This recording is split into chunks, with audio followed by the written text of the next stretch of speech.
Jika ternyata Ibu, orang tua dari David, menyaksikan interview ini, apa yang mau Ibu dan Bapak sampaikan kepada mereka? Dari Ibu? Saya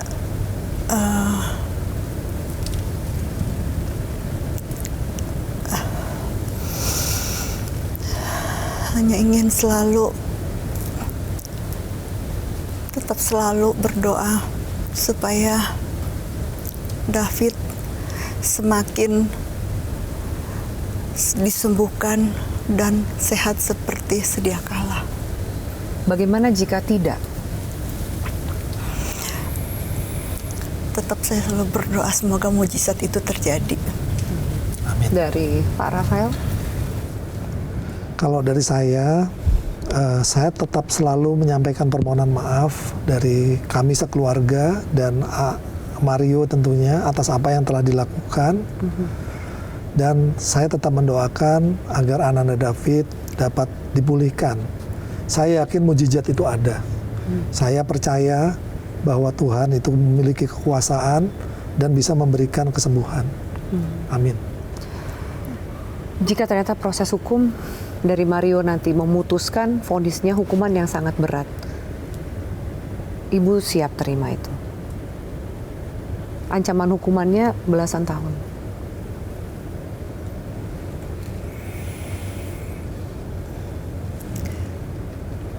Saya mengikuti prosedur hukum. Ibu mengikuti saja proses hukum, termasuk proses hukum Bapak? Pemirsa, sejauh ini keluarga David Ozora tidak ingin berdamai dengan keluarga Mario Dandi dan berharap kasus penganiayaan Mario Dandi terhadap David Ozora diproses secara tuntas.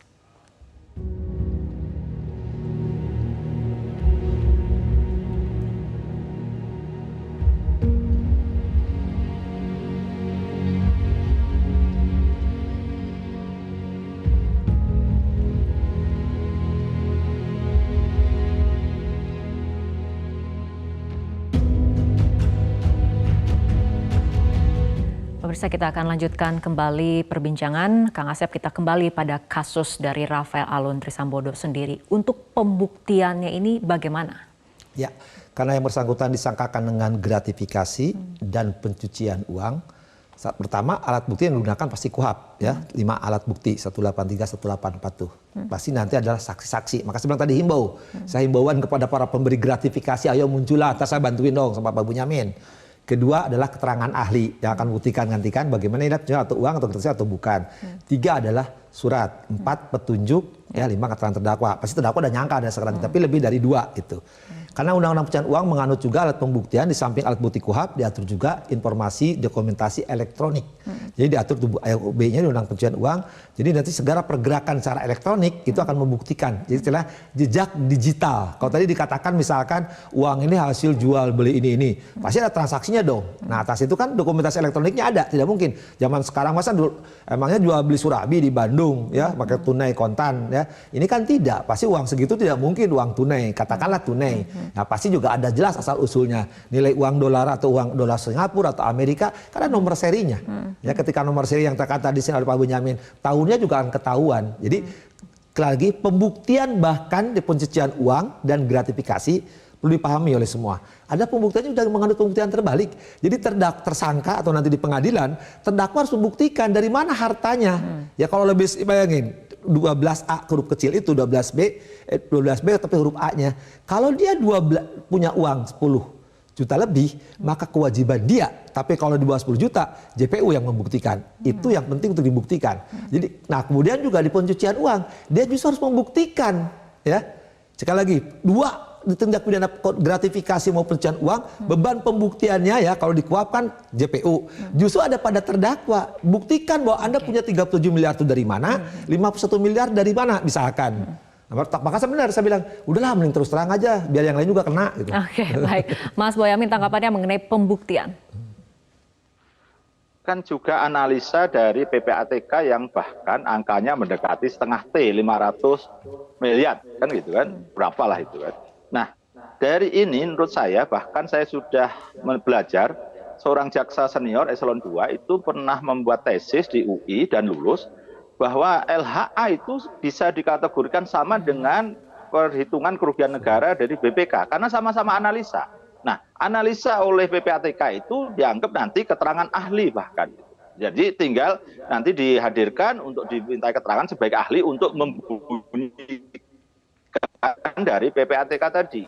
Nah, dari proses itu menurut saya sih selain 51 miliar dan 37 miliar yang tadi sudah terdetek, kan juga dari PPATK sampai di angka transaksi 500 miliaran. Bisa aja itu 100 atau 200 putar-putar. Tapi apapun dari proses dugaan pencucian uang itu sudah dianalisa oleh PPATK. Jadi sebenarnya itu sudah menurut saya loh ya, kalau saya pura-pura jadi penyidik gitu Pak Asep, gitu Kang Asep, ini gampang, kalau perlu dakwaan 2 lembar aja cukup gitu, karena sudah ada backgroundnya dari PPATK. Kalau pasal 174 Munyamin itu harus tindak lanjuti, betul. Pasal 174 Undang Pencucian Uang itu harus tindak lanjuti oleh penyidik penuntutan LHK dari PPATK. Cuman sayangnya para penegak hukum tidak menindaklanjuti. Ini menjadi disertasi juga dari seorang komjen polisi loh yang baru pensiun. Saya pernah nguji juga bahwa bagaimana pencucian uang ini tidak ditindaklanjuti oleh para penegak hukum. Ya, maaf Bapak yang baru pensiun, Bapak Dokter Komjen.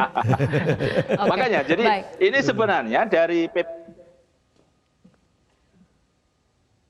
Oke, Mas Boyamin dan juga Kang Asep, sebelum kita lanjutkan kembali perbincangan, kita simak informasi berikut. Pemirsa, usai Rafael Alun Trisambodo ditetapkan sebagai tersangka gratifikasi, sebanyak 8 pegawai Kemenkyu terseret sanksi berat dengan indikasi berharta tidak wajar. Inspektur Jenderal Kementerian Keuangan Awan Nurmawan Nuh menjelaskan terdapat 69 orang terindikasi dari laporan harta kekayaan tahun 2020 dan 2021. Dari 69 pegawai yang diperiksa, hasilnya adalah ada 5 orang dari Direktorat Jenderal Pajak dan 3 orang dari Direktorat Bea Cukai terkena sanksi berat. Tidak memberikan kesempatan untuk kemudian membuat kesalahan-kesalahan yang terjadi. 11 pegawai dari 40 itu tidak ditemukan indikasi pelanggaran. Jadi statusnya clear sampai saat pemeriksaan dilakukan. Nah kan? Kemudian 31 pegawai perlu tindak lanjut. Nah, nanti saya uraikan yang ditangani seperti apa statistiknya. Teman-teman sekalian, yang kita panggil kemarin itu karena ini kan sebenarnya rutin ya. Rutin yang kemarin kita panggil tuh baru kita perhatikan DJP dan Bea Cukai karena dinamika kondisi yang ada. Kita juga panggil nanti dari unit eselon 1 yang lain juga kita panggil ada. Gitu, bukan hanya DJP atau Bea Cukai. Nah, dari 31 pegawai yang perlu tindak lanjut itu, ya kan, untuk Direktorat Jenderal Pajak ada 5 pegawai kena hukuman disiplin berat. Ya, 5 pegawai. Kemudian ada 3 pegawai kena hukuman sedang. Untuk Bea Cukai itu 3 pegawai kena hukuman disiplin berat dan 1 sedang. Nah kemudian untuk yang perbaikan LHK, tadi kan 2 kategori yang kena hukdis dan perbaikan LHK. Untuk pajak 4 pegawai, untuk Bea Cukai 6 pegawai.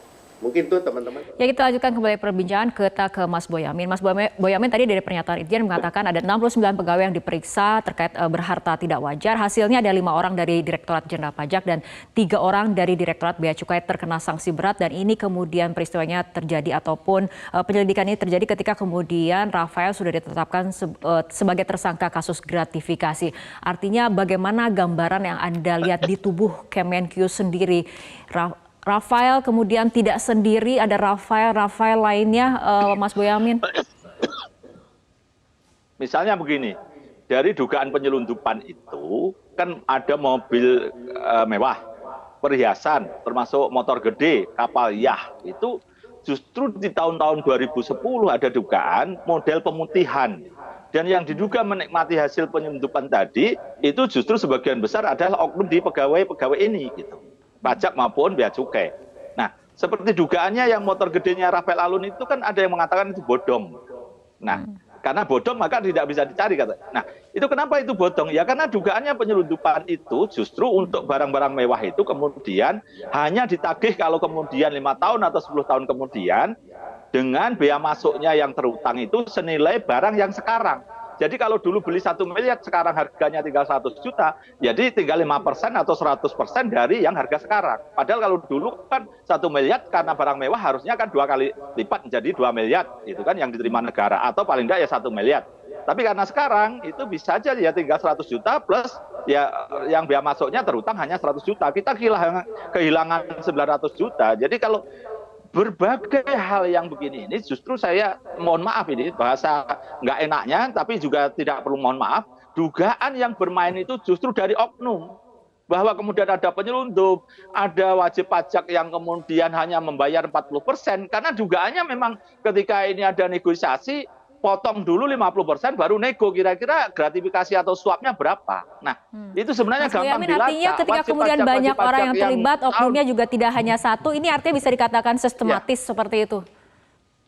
Ya, betul. Jadi wajib pajak atau wajib bea masuk atau cukai, itu bahkan pabrik rokok besar membuat sebuah pabrik di sebuah kabupaten lain dikatakan itu gudang sehingga perlu bayar cukai dan itu juga dibiarkan. Jadi banyak hal yang kemudian sebenarnya ini sumber masalahnya di oknum pegawai kita ini yang integritasnya sangat buruk sehingga wajib pajak, wajib cukai, wajib bea masuk, bea keluar, ekspor impor itu kemudian menjadi sesuatu kayak menjadi panen bersama gitu. Dan juga ada dugaan-dugaan permainan yang lain, restitusi pajak yang sebenarnya fiktif itu.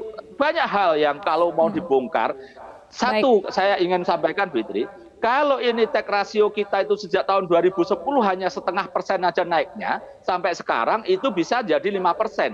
5% tambah 10, 15%. Itu paling minimal dapat 2.000 triliun, bahkan bisa sampai 3.000. Dari PNBP itu 1.000 triliun, 4.000. Sementara APBN kita hanya 3.100 triliun. Jadi negara kita tidak perlu utang, Fitri. Kalau pajak dan bea cukai ini betul-betul diterapkan dengan level yang paling rendah tadi 0,5% tiap tahun aja kita tidak perlu utang. Jadi ini mestinya memang harus dibongkar semua supaya rakyat tidak perlu hutang dan kita sejahtera. Masih, Fitri. Baik, Mas Boyamin, kita harus tahan dulu. Kita akan lanjutkan perbincangan usai jeda.